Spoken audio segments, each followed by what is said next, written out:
we do need to understand that the levels of anxiety that we submit autistic people to, and I'm choosing my words carefully, we do submit autistic people to sometimes pathological levels of anxiety, usually presumably without meaning to, and I think usually presumably because we don't realise just how difficult lives can be for autistic children and adults. But the longer term impact that that has then subsequently can be prolific. So I'm talking about long-term trauma, complex post-traumatic stress disorder, difficulties in accessing healthcare, and worse as people grow older. And I think that, well, I'm fairly sure, I know for a fact for some people, that is as a direct result of ongoing levels of anxiety as a child. That's why I think I'm so passionate about trying to get the message across that we really need to be doing something about this. And I was thinking today about safety, and the trigger warning is that we do need to talk about these things because it's incredibly real. I suppose I should say from the outset, anxiety is not the sole domain of autistic people. Other people get anxious as well, nor do all autistic people become anxious. So it's not inclusive, it's not exclusive, it is what it is. However, I genuinely believe that there is such a thing as autistic anxiety compared to differing types of anxiety within other populations. And I'll try and explain that in a moment. How gorgeous is it to feel safe? It's a rhetorical question. How gorgeous is that feeling of safety, being in a safe space, being with safe people, being in that safe environment. And we don't realize how lucky we are until we're outside of that safe space, at which point we absolutely crave being back into that safe space. And another rhetorical question, how often and for how long do autistic children, autistic adults feel safe on a day-to-day basis? And that sounds harsh, but the reality is so many autistic people do not feel safe, which is I guess in a sense, a fundamental human right. And if you don't feel safe, i.e. you feel anxious in the realm of this particular presentation, that is potentially going to do untold damage to you on a day-to-day basis and in terms of the long term. We know autistic people are dying at an age that they shouldn't be. We know that age expectancy is way lower than it should be for all sorts of reasons. And one of those reasons, 100%, is down to anxiety. The simplest example, if people make you anxious, okay, and we know that for a lot of autistic people, other people, what I call the predominant neurotype, do make you anxious. Of course they do. They're an odd group of people at the best of times. Very bewildering population. But if your level of autistic sociality is such that even the proximity of being in an unexpected environment with unknown people, i.e. strangers, makes you pathologically anxious, that might be enough for you not to go to the GP for a GP appointment. You might choose, well, it might not even be a choice. It might be impossible for you to go and see a GP when you feel that there might be something that you need to get sorted as a direct result of anxiety in terms of having to go in, talk to the receptionist. Well, first of all, having to pick up a phone and make an appointment. If picking up a phone to make an appointment makes you too anxious, then you're not even going to get past hurdle number one, let alone actually making the appointment, going to see the receptionist, sitting in a waiting room with other people, not your appointment not being on time, having to see a GP that you've never met before, in a building that you're not familiar with, and so on and so forth. That might be enough for you to not go to see the GP, and that might end up being hugely medically problematic. Now, my belief is that, and what I've already said, being autistic does not mean automatically you're an anxious person. So where does that anxiety come from? And for me, it comes from everything else, the environment. And the environment includes sense of self to a certain degree, but mostly it's the external environment. Take the GP surgery. if we had an autism-friendly GP surgery, so that first and foremost, you could make an appointment without having to pick up the phone. So you might be able to text, you might be able to do it online, you might be able to get an advocate to do it for you, whatever it might be. Then, because it's a GP, autism-friendly GP, that GP surgery says, what is your most effective form of communication? If we need to contact you, what is your preferred form of communication? Can we give you a ring? If we are going to give you a ring, we guarantee that we're not going to withhold the number, because we know that withheld numbers can send you into a state of panic straight away. And you probably aren't going to answer the phone because you don't know who it is. And that level of unexpected what's going on can be enough to trigger a meltdown. So we know that. So being autism friendly, we can say, if you are okay with phoning, we won't withhold our number. If you need us to send us a text 3 minutes before phoning, we'll send you a text 3 minutes before, so you know that we're going to be phoning you. Or we ask, would you prefer us to contact your husband or an advocate on your behalf? Beyond that, we're going to do a screencast of what it looks like in the GP surgery and who it is you're going to see. And if we think in advance what potential procedures there might be, for example, taking your blood pressure or whatever, we'll do a screencast of what that actually looks like. And we're going to make an appointment that is half an hour before anybody else's appointment, so that the GP surgery is empty. You don't need to talk to the receptionist because we're expecting you anyway. You can go straight in, see the GP without going to the waiting room. It's a one-way system, so you go in the front, you go out the back, so you don't have to bypass anybody else in the corridor. All of a sudden, without spending a single penny, in terms of financial, the financial side of it, without spending anything, but just a bit of time and effort, you've gone from an anxious autistic person not accessing the GP to a non-anxious autistic person who's getting the requisite acknowledgement from the GP in terms of what their needs are. Now, that's just one tiny, minuscule example out of a plethora of examples you could give on a day-to-day basis across the whole autistic population. And you add all of those up and you begin to get an understanding of how unsafe autistic people do feel, but the flip side being how safe we could make autistic people feel just by taking some steps in terms of understanding and acknowledging what actually causes anxiety in the first place. Leave it at that. You can see the rest of my screen, but that's not a problem. So, to be autistic is often to be denied fundamental human rights without discrimination. So we are discriminating against autistic people, I think, on a day-to-day basis. So take that example. By the way, the GP example is a real example, real life example. That person, in my view, is being discriminated against. Is that person at a substantial disadvantage as a result of being autistic? The answer you would say is yes. Would it be a reasonable adjustment to put those things in place that I've mentioned, or at least some of those? The answer is yes. So if we are not putting reasonable adjustments in place, and that leaves the autistic individual at a substantial disadvantage as a result of being autistic, we are being unlawful. So, and it's a basic fundamental human right to access a GP. So, and that, as I say, that's just one example of so many. We know that there are higher rates of comorbid secondary psychiatric conditions, including pathological anxiety states.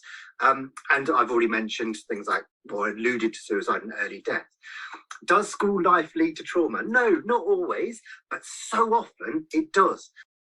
But at the risk of sort of repeating myself, but if you're an autistic child and you go to school, it's your first day at school, okay? So your parents have told you, well, yeah, it's going to be fine, you will be fine, might be a bit stressful, but you'll be fine. So you go to school and you're lining up at the school gates and the head teacher is there.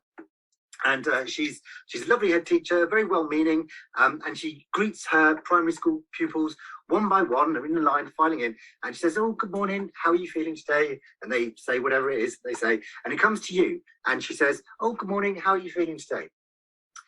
And that sends you literally into a state of panic because you don't know the answer. You might be alexithemic, so you don't know how to label your emotional state. Does she mean how do you feel physically? What you've been asked an impossible question by the most important person of the day, who is the head teacher of this school that you're going to.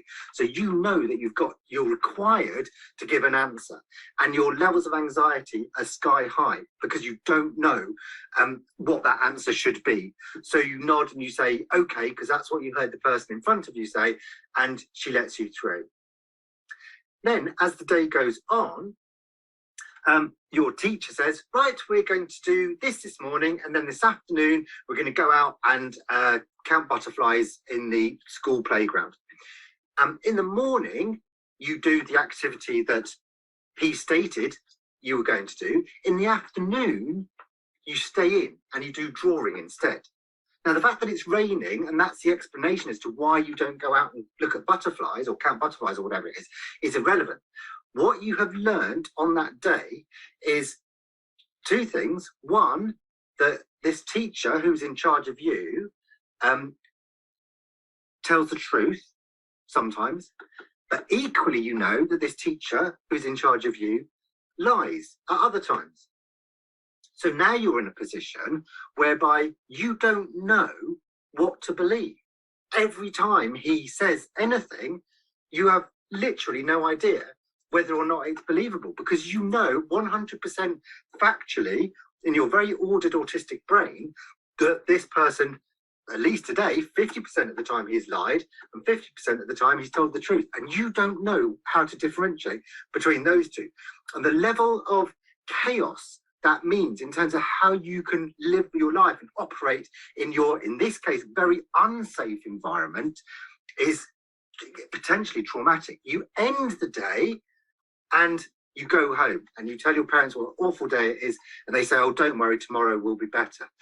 All you've got to do is go to bed and stress constantly about the minute that you walk back into that school, because you're fearful of that teacher asking you the same question that you don't know the answer to.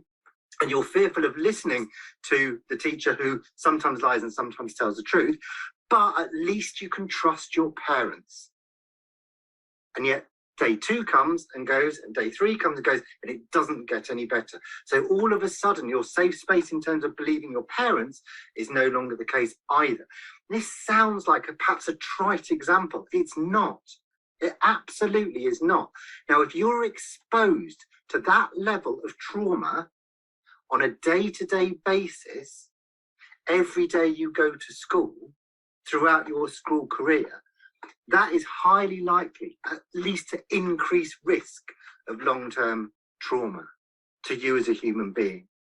And there will be so many triggers waiting for you to take into adulthood. Now, if people among you don't have triggers, then I'm so happy for you. But so many autistic people have triggers, to the point where almost actually we talk about triggers and it's maybe too diluted, because it's a good thing that we understand and talk about triggers, but because it's so widely spread in terms of how we talk about it, maybe it's become diluted. But to be triggered, which means that something that is said or something that you smell or something that you hear or whatever it might be takes you back to that emotional state of how you felt when you were being traumatized, can happen at any time. And that level of being that I'm exposing myself to something that can happen at any time is unbelievably anxiety inducing. It's so scary. If any of you, I suppose I'm laying myself wide open here. If you really want to stress me out, should I tell you that you're going to record this and send it around the world?